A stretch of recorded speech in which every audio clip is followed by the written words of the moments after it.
The year was 2014. Kim Kardashian and Paper Magazine had teamed together to try to break the internet. Alex from Target and the handsome mugshot guy had won over the hearts of many, and Ellen DeGeneres' Oscar selfie had taken over the meme community. But what were the societal rejects, the creeps, the weirdos, the outcast young teens doing with their time? Why, they were sitting around watching Slenderman videos on YouTube.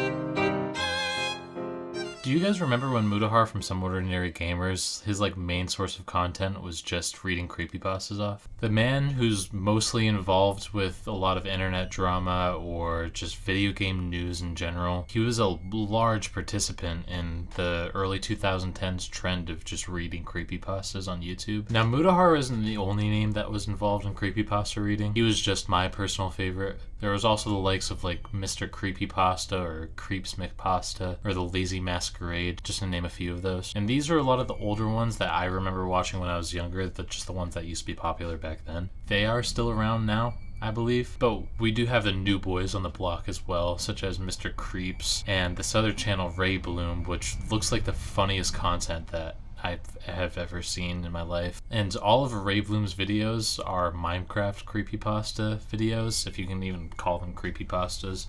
All they are is just Ray Bloom, who I'm assuming is a little kid, taking a video of him just playing Minecraft with some of his friends, and then they have this loose based plot based off of everything that's going to happen in the video, and he just walks around and it's just boring as fuck. But if you watched my old video of me reviewing my YouTube videos from when I was younger, you would know that this would have been right up my ass. Nothing would have made 12-year-old me more excited than watching 6 videos in a row of giant Steve. And if you're unaware of what a creepypasta is, it's just a short horror story, usually short, but they usually involve either circulating through the internet or they involve some sort of internet culture or some sort of nostalgia from when we were younger. Which means that these videos about Steve from Minecraft or just Minecraft in general are very common topics. An example is Ben Drowned.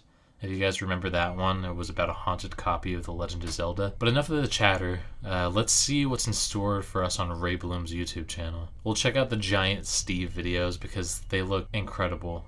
Just a side note before we get into these, all 6 of the giant Steve videos were posted in a day. And this channel uploads 3 times a day usually, which I am personally jealous because it takes me a week to write one of these videos.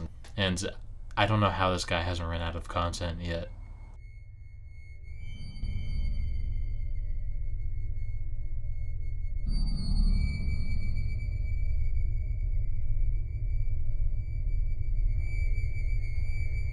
So the format for this video is unbearable. There's no narration, there's no semblance of a plot or anything like that. It starts with white text on black screen that says newbie is playing Minecraft and he's just doing his thing and this happens. Then it gets into the rest of the video. And the rest of the video is just some 11-year-old playing Minecraft for about 10 minutes straight, walking around and not really making any progress on anything or doing anything at all. And then it leads up to this part where it just goes, boo, jump scare, and then that's all. When I was rewatching this for the video, I forgot how fucking boring this video is. Literally all that happens is he plays Minecraft for 11 minutes and then his friend comes and then tries to scare the camera, and that's it. That video was like a cigarette. I just watched it and lost 11 minutes off of my total lifespan. We're gonna jump ahead to Giant Steve Sighting 4. He has a friend playing with him in it, and it just makes it a lot more bearable. What do you mean by that? What do you mean by we are so privileged? Huh? Motherfucker. Hey, YouTube, take this dude's AdSense away.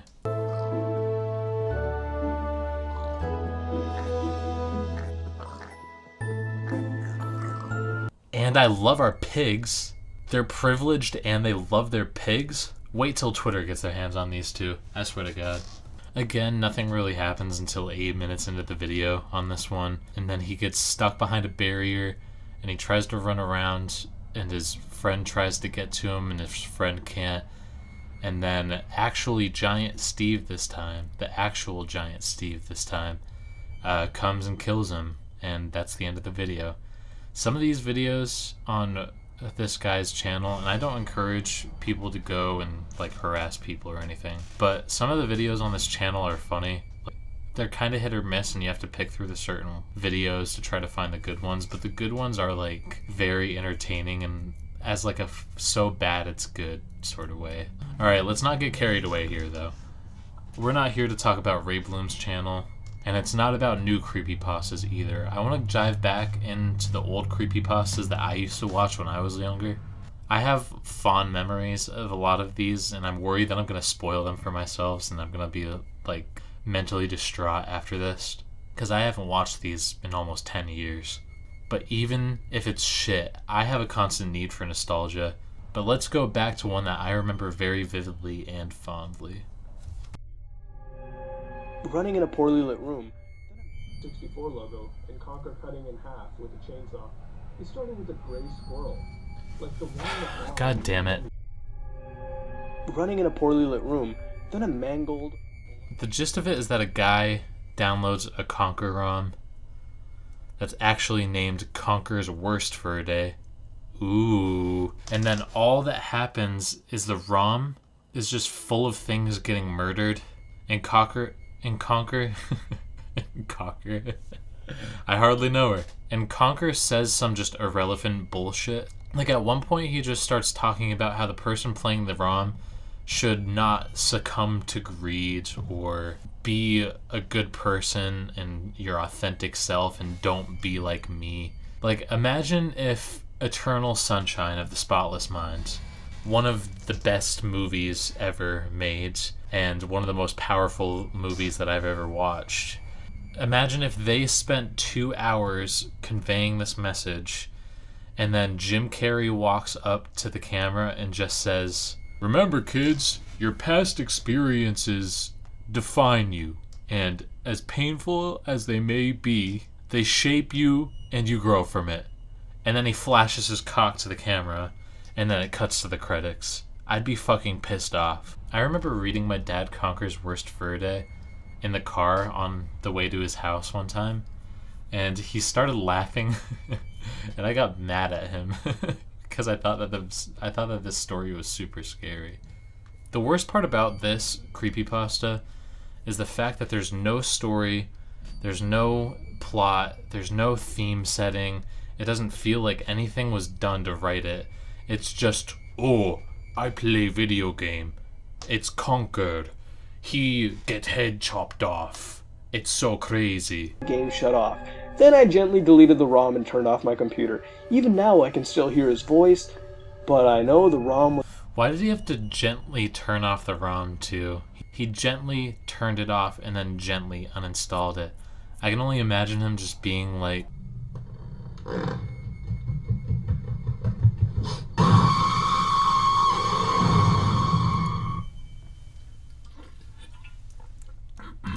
refreshing. And now we're going to move on to our next creepypasta, which a lot of you have probably heard of before.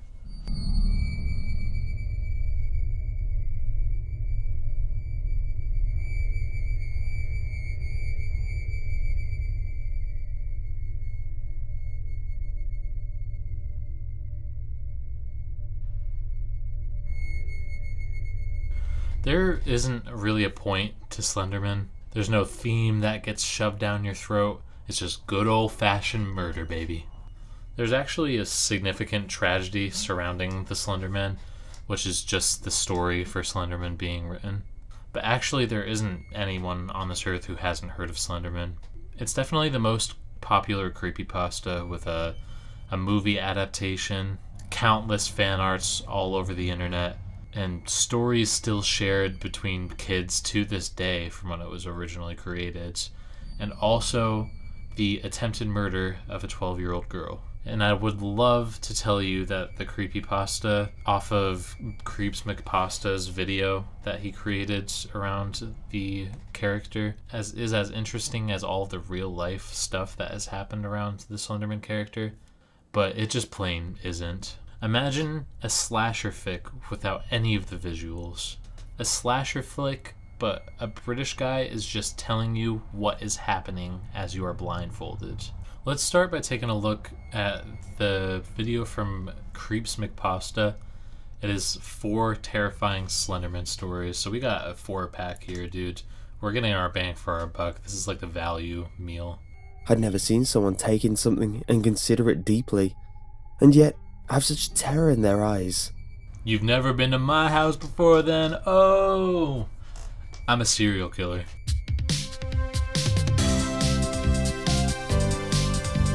Not actually. Sorry, FBI. That's a joke. That surrounded the empty area were draped with ropes and nooses, mutilated bodies, and limbs were hanging from them. How are 30 plus people finding themselves deep in the middle of the woods at night? That's the one thing that I don't get. I'm not sure how often this happens to people or how common it is to just go out into the woods and get murdered at night. I would assume low, but if I'm wrong, let me know. Saw her working, yet displaced lungs, and a beating heart. Everything was still working because nothing had been removed fully. He then hung what was left of her body up from a rope. Why are we just gonna leave it there, huh? Like, if we're just not gonna, like, go all the way, why even mention that all of her innards are out? Like, why don't just, like, use her intestines or something instead? Like, let's take it all away. Right as he turned, I heard a faint shrieking noise. A very loud, ear-piercing buzzing. The kind you hear from a TV that's lost service and shows nothing but static. This creature was the Slenderman. And now I've read more about him. I know now that his prey is children, and that is Slenderman just a copy of Pennywise the Clown? Is that all he is? He takes kids and in the middle of the woods only goes for kids? The guy who created Slenderman has a fucking lawsuit on his hands. I am telling Tim Allen right now. shocked me. I didn't know why he didn't kill me. Please be cautious, and for whatever reason you may have to go into the woods, don't. If you decide to and you spot the Slenderman, look away right as you do, and don't look any longer, or the same will happen to you. So, by the same that happens to me, do you mean I'll just get a free pass home? Because if so, I'm fucking going to the woods right now, dude. And that concludes the first story on this video. I don't know how to feel about it. It's not good. It's not bad. There's goofy moments, but it's not a badly told story. It's mostly just stupid. So let's move on to the next one in the video.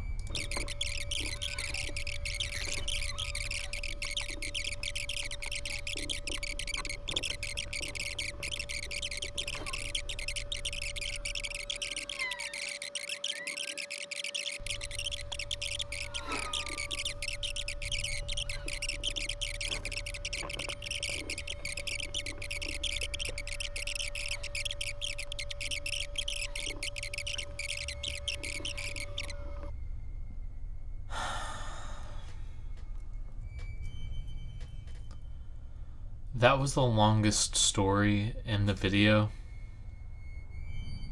It was over 10 minutes long, and nothing happened.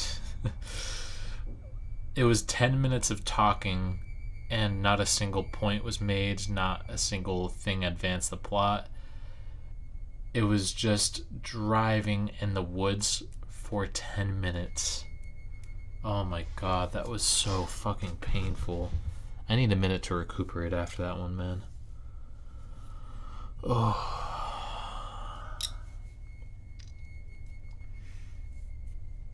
Hey.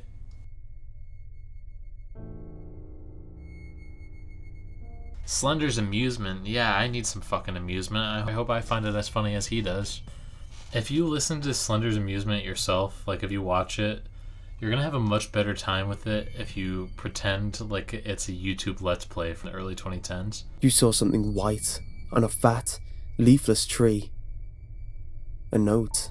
Help me. You got it, buddy. I'll help you. Alright, now I'm just gonna follow the fence up.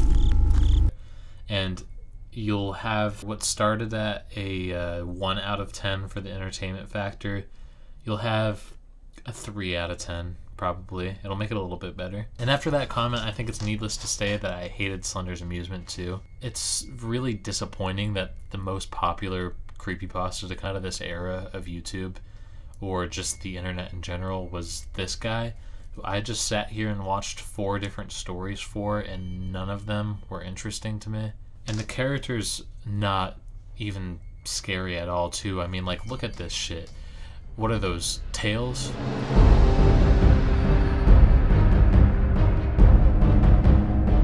Despite all of this, the rest of the game was quite normal, and Tails was there again. And everything looked completely okay. God damn it, man, again. Was gained, leaving Tails behind.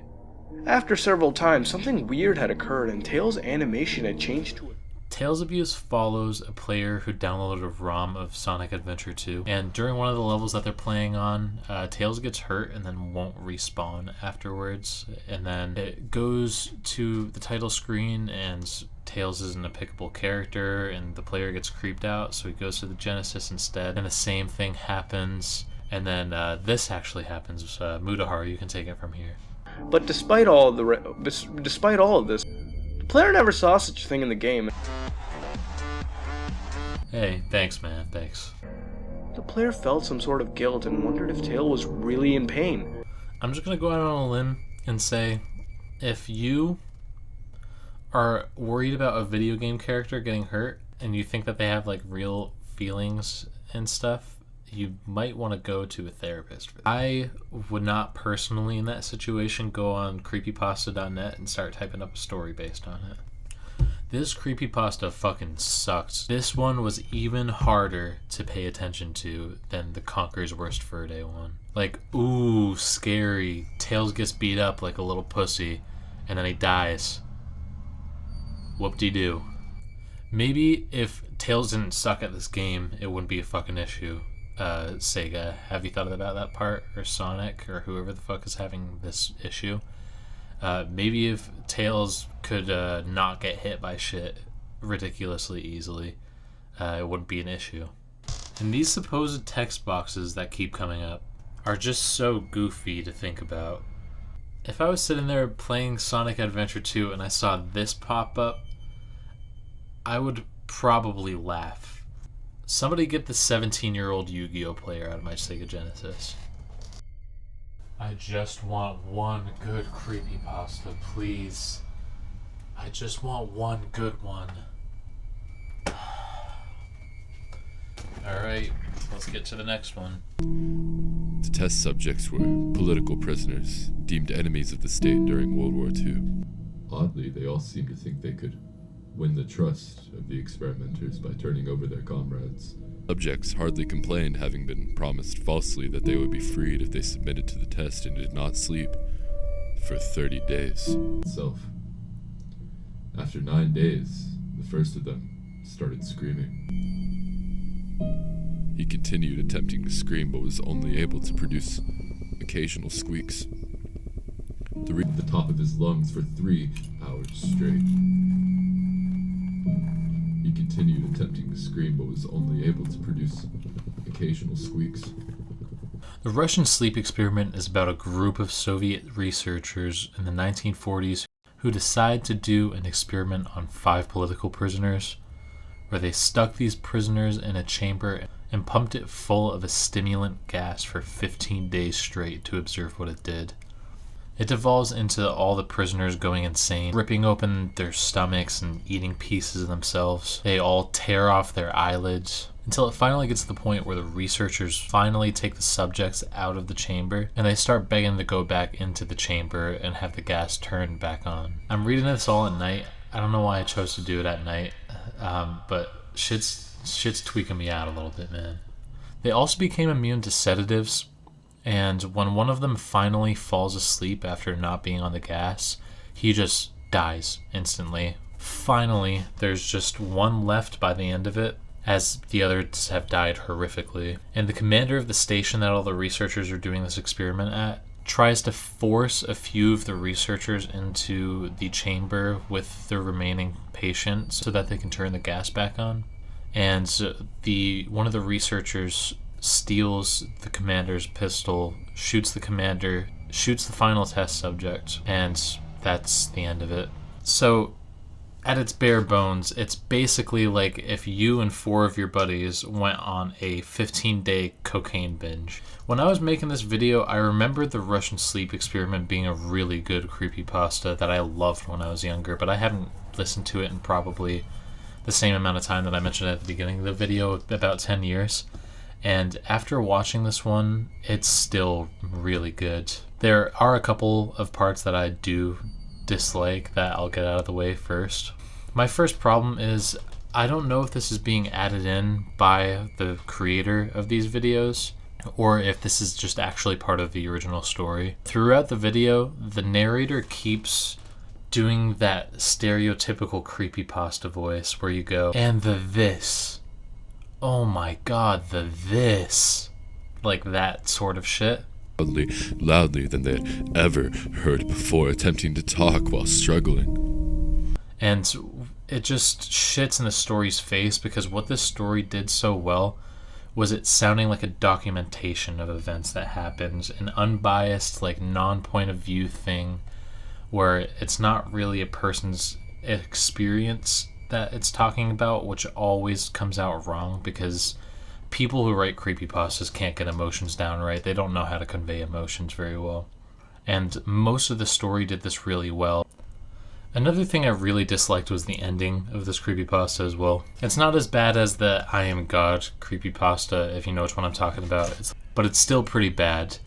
What happens is the last test subject just starts going off on a tangent about how they're the deepest fears of the researchers and what you truly are deep down, and it just sadly sours the entire thing because you have like a very horrible experiment which could definitely be passed off as true. It could be very conspiracy theory worthy, stuff like that, but instead you just have like this cheesy ending of some guy trying to explain where he's coming from even though he's clinically insane. Like, no, you're not just like us. You've been pumped up on a stimulant the last 15 days and haven't slept. You're not like a normal person. If this was turned into a horror movie as compared to this piece of shit, I would have actually been kind of excited to watch this movie.